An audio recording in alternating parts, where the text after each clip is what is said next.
Once upon a time, a little girl lived with her mother and father in a cottage by a forest.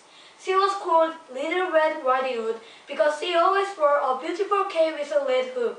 One day, Little Red Riding Hood's mother put some food into a basket. Grandmother is sick in bed, so I have packed a basket of food for her. I will take it to her. I know the way through the forest to grandmother's cottage. Then you must stay on the path and look out for the big bad wolf. He lives in the forest and he is always hungry.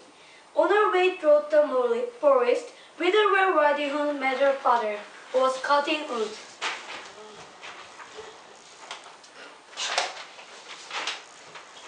Hello, Father. I'm taking this basket of food to grandmother. Then take good care, and if you see the big bad wolf, you must call me, and I will come and help you. But the big bad wolf had seen Little Red Riding Hood talking to her father. He ran all the way to grandmother's cottage and he got there first. The big bad wolf is here. I must hide from him. I put on this lighter and I climb into grandmother's bed. Grandmother climbed out of bed, tiptoed over to the cupboard and hid inside.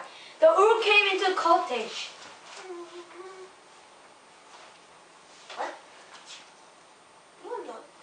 Oh! You are... Yeah, I did it. Really? Oh, I did it. You did first.